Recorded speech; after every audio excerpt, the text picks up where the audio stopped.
All right. So, Fox is a horrible, horrible uh, corporation. The uh, the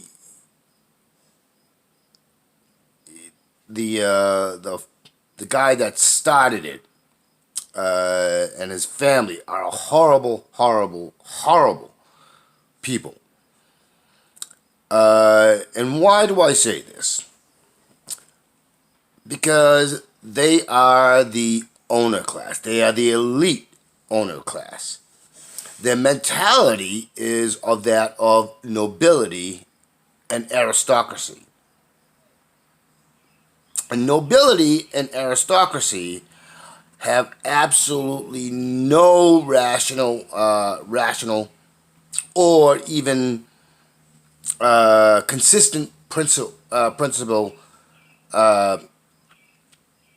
ethically principled ideology. They can vacillate and everywhere and only use things that seem societal common good when it helps them in a very subjective and personal way.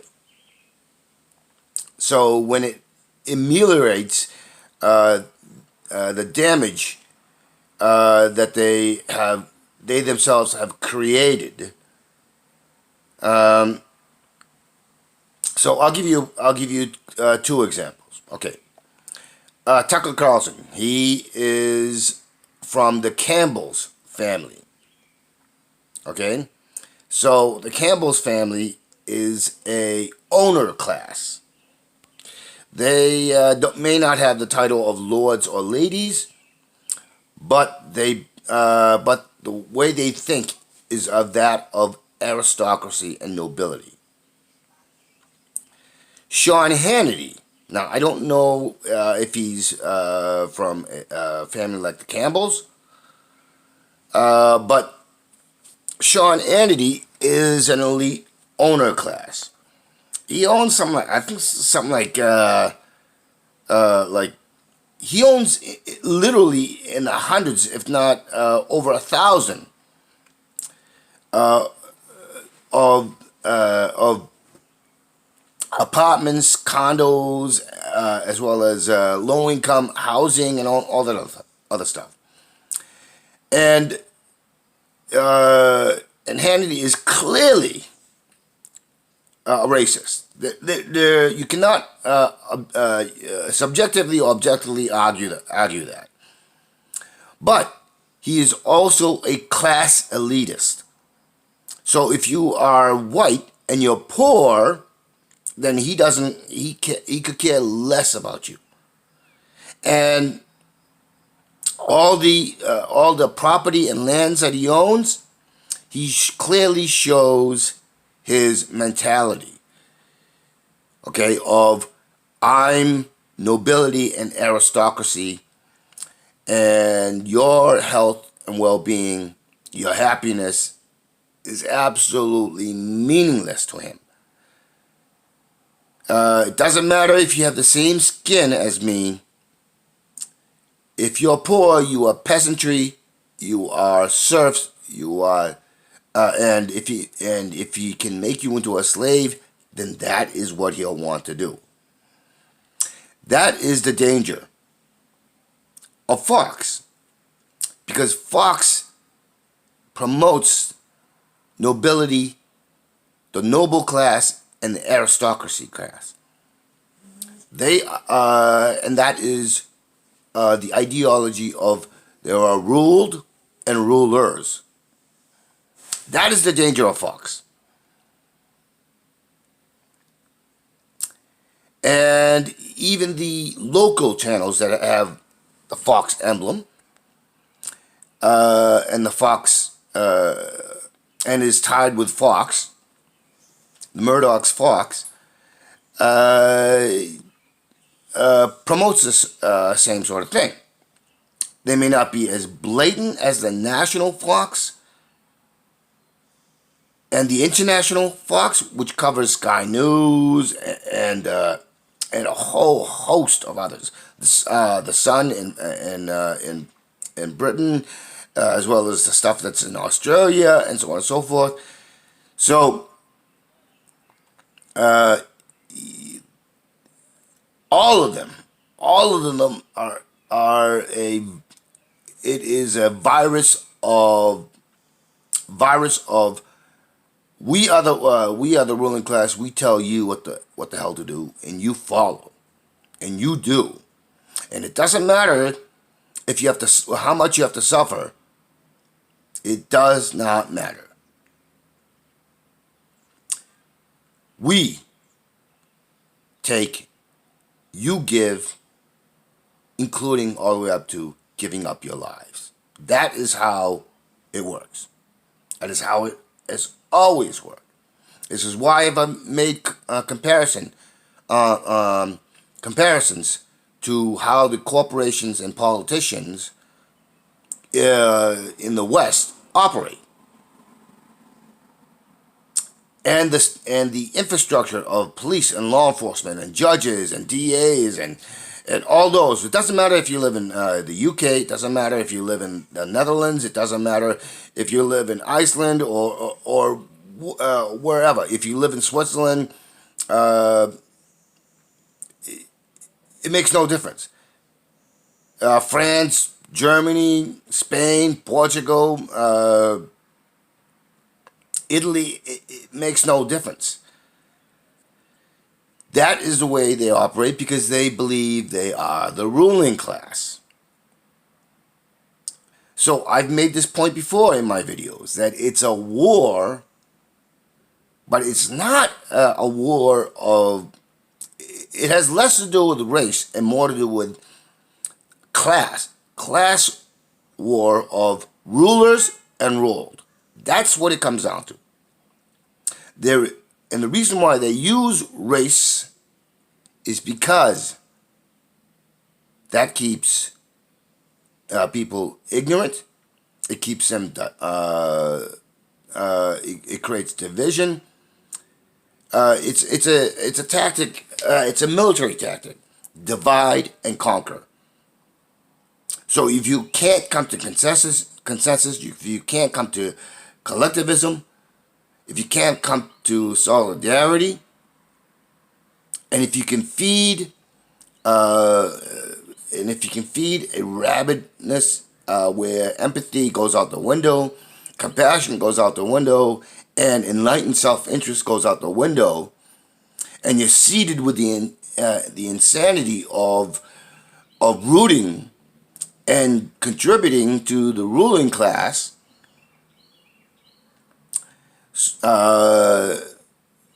then you get what we have. And these protests and everything else is starkly pointing this out. The fact that a Fox subsidiary channel, there's a video of that, I think it was like Fox 11 or something like that, where the Fox news crew is trying to get the attention of the police, and because these black shop owners were getting looted, and they were trying to get the police to stop the looting and help the shop owners, and the police absolutely ignored the news crew, and they were arresting the shop owners and their family and friends that were coming over to find out what's going on. That is part of it. That is, so the police are basically, and so the evidence is clear that the police were founded on the idea and concept of slave patrol and being the boot and stormtroopers, the vicious booted stormtroopers of the owner class, who are basically, as I said, it's the ruling class, who view themselves as ruling class, who can exempt themselves from anything that they do without bounds or boundaries. And so right now, what the police are demonstrating is that no longer does it have to do with skin color. No longer does it have to do with any other distinction. We've seen during the Trump time that Trump earlier portion of the Trump when Trump got into office, where politicians were getting arrested, and now we see journalists getting arrested. Well, quote unquote journalists getting arrested and being shot by the police and attacked by the police.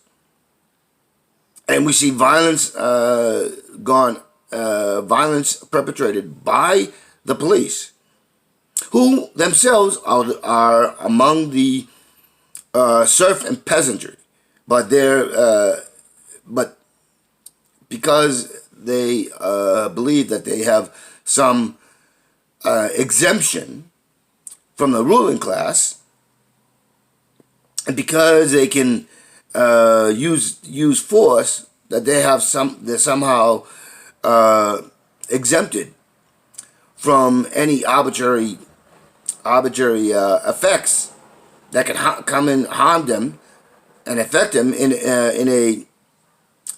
a very meaningful way. You see how this works. And so this is not an economic war. It's not a race war. It's a class war. It's a class war of we are the ruled, and you will do as the rulers dictate. So basically, you are bowing down to dictators, authoritarian dictators, and by being a cop or law enforcement or a judge or a college professor, or you're in the media, whether you're on independent social media or you're a legacy media, or you're being funded by the ruling class to operate as independent media, then basically what you're doing is you're accepting that you are the ruled, and that at any time and point that the rulers get miffed at you or irritated, then they can use that to go after you in any fashion whatsoever they please. So the question is when is everybody? Because the 99% is absolutely right. And if you really think about it, if 99% are the basis for power, the basis for a country, the basis for a nation, can at any time and any place be affected by the irritation of the ruling class, then how free are you? How much liberty do you have? How much security do you have? You have none. And so I've made this point. We live under an authoritarian dictatorship of the rulers. I mean, the cost of basic necessities is stupidly high in this country.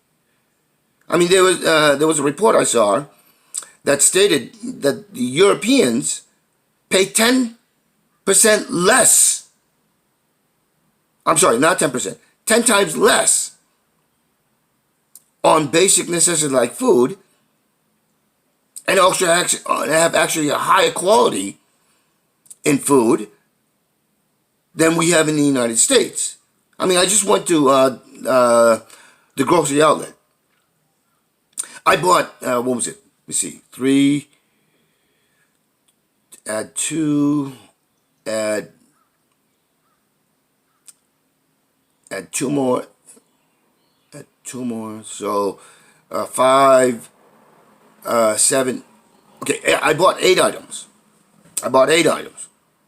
That came out to $119, right? And then on the receipt, they tell me I saved $74. Now, think about it. How insane is that? 8 items that cost me $119, and supposedly I saved $74. How insane is that? And now we should be out there. We should be out there in force and saying, whoa, are you out of your fucking minds? Do you not have any concept of anything? You're not even playing by the economic theories, let alone reality. But we're not doing that. We're not doing that. I pointed this out to my father, my aunt, my brother. But they can't seem to understand how fundamentally wrong just on that little bit. And yet they complain about the cost. They mention about the cost, but can't get motivated. This is food. It's a basic necessity. They hear about the quality of food that is so bad that it's actually causing health issues. Yet they can't do it. They think letting somebody without actually knowing about that person because they hear sound bites or because they did a socially progressive cosmetic policy without actually going after the endemic structural issues that would actually bring justice and true equality. So, or they hear a professor, or they hear from anecdotal evidence, like this professor said that, or this cop said something, or this politician said something, or this philosopher said something. When, like, I don't get a lot of the stuff that from taking from others. This is stuff that runs through my mind. This is the stuff that I've worked out myself. And that is growth. That is progress. That is the work I do. Whether I was actually working, which I did much of my life, or right now I'm not working, but I'm still working through this stuff. This is why I come to the understanding that depression is a all around factor that our lack of interest, our lack of curiosity, our lack of will to utilize the 99% and stop listening to the divisiveness, the lies, and think for ourselves, like I just told you. And understanding that my own personal self-enlightened interest means that it includes the self-enlightened interest of all. That I include not just people, but our natural world. And see how the natural world provides. And yet we're going around destroying it. Do I still utilize stuff that's that we produce that does harm? Yes. But I don't. But in a fixed system, because we're not taking the curiosity and interest, I have no power. I have no way to not use what basically I'm forced to use. Understand, if you're forced to use it and there are no other options, then guess what? That's not freedom. That's not liberty. That's nothing. It's imaginary. It's fantasy. It's an illusion.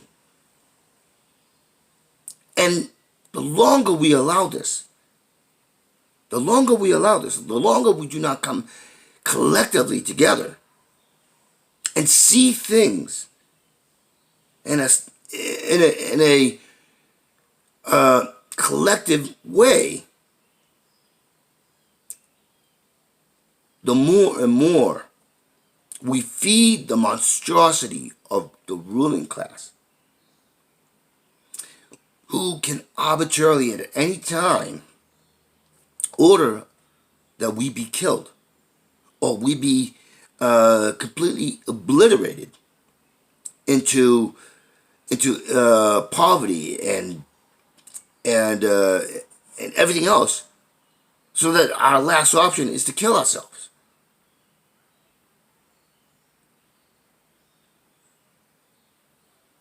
I have made videos on how we can get a just, equitable society, and how technology is, the levels of technology is so wonderful, because now we can utilize that technology so that we can have people who don't have to work, okay, a growing number, and work towards making sure that nobody has to work, and the only work that we have is being able to think and being able to find new avenues of ways to think, to progress ourselves and enlighten ourselves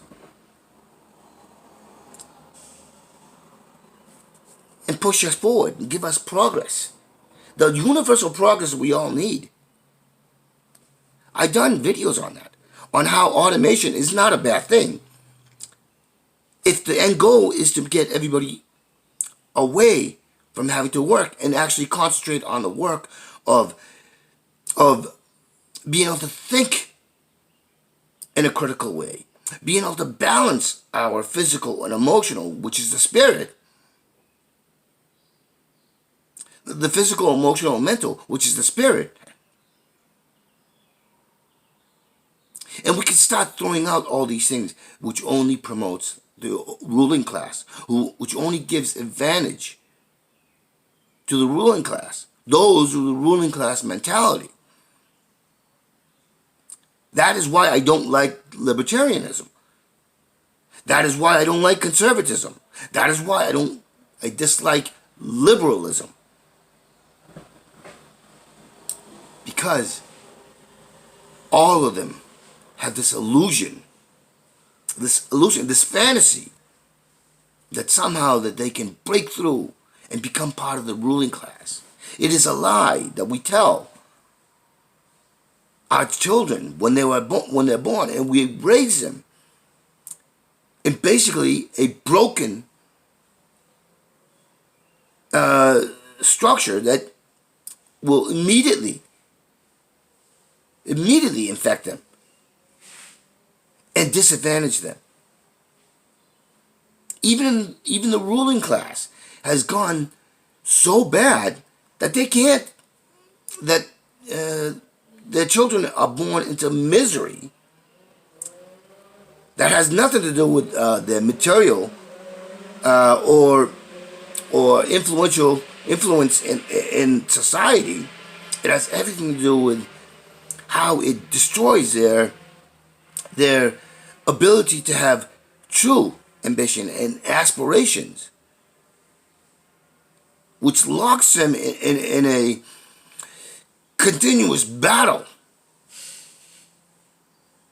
You know, regardless of how physically or medically well they may seem, or how any or how easy they can buy this or buy that or do this or do that. The evidence is out that a lot of them truly hate how they are. Trump even alluded to that in something that it was an interview that he had. He alluded to that. And gender, it infects equally across the gender. That is a danger. That is something that it's a world ending. And when I talk about world, I'm talking about Terrans. Now, I did a video about how I'm going to replace humanity with Terran. Okay? But, you know, there is the human Terran, and then there's the natural world, which is part of natural living, which is part of being Terran. And God, if I could figure out a way to exclude the human permanently and with a better choice of words, I would use it. But that is a destructive force.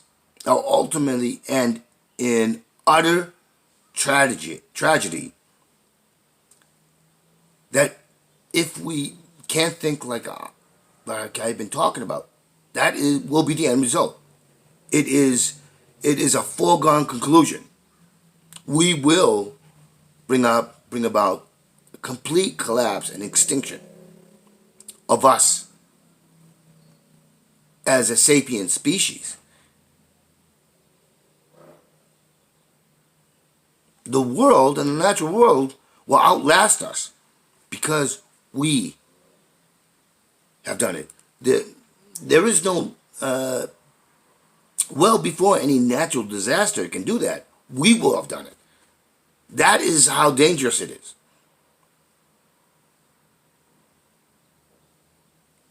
That is how dangerous it is. I mean, if you notice,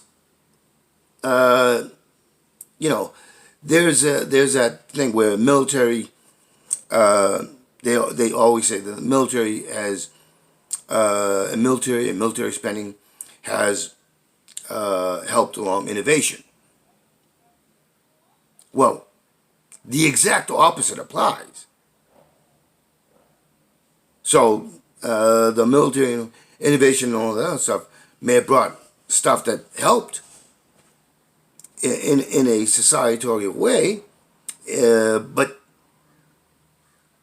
it is because we're talking about things that were made to kill and to decimate and destroy can be used among the broader society, but at the same time, nobody takes time to consider how the civil aspects of implementing for civil society and the processes of how we manufacture and produce still has a destructive element, a massively destructive element. And there's no way to mitigate, there's nothing to mitigate or ameliorate the destructive aspects of the means of production, and the way we do produce these things. The technology itself, in one way, is destructive, period, because we're not taking into consideration and how to produce it in such a way that we ameliorate or mitigate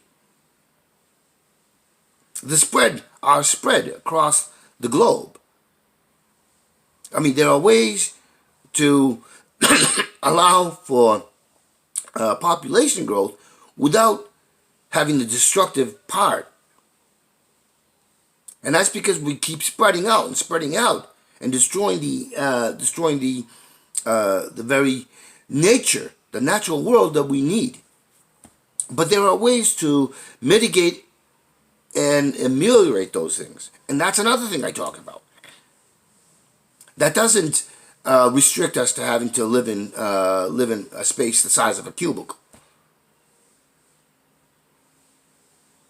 There are ways to produce energy and use energy through fuels that don't destroy us and pollute the natural world. And that's another thing I talk about. All of this is interconnected. We have to understand the interconnectivity.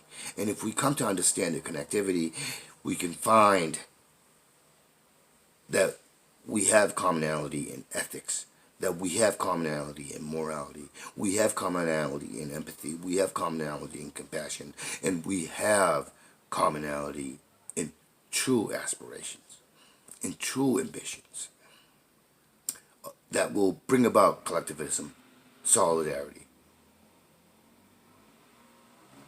You know, one of the biggest points I make on the videos I do, I talk about on how to create a great society, is that money and ownership are one and the same. And eliminating money and the thought of money, the idea of money, and whether you're bartering and trading, that's still a economic monetary infrastructure. So it still includes ownership and being able to market that for gain, for personal gain.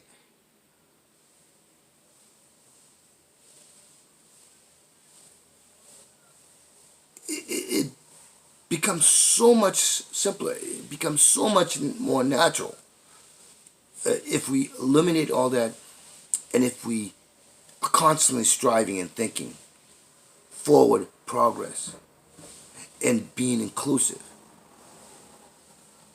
and being equitable and being wise in the way we use what nature, the natural world, gives us freely without demands. That's how we all should work for it. That's what our job should be.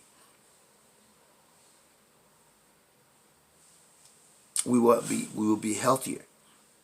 We will be happier. Because the happiness will come naturally. We won't be cluttered with the divisive and divisionary ideas and ideologies, which are all fake and lies. And those lies and fakes hurt us, each and every one of us, no matter how enlightened you think you are. It hurts us collectively. All right, thanks.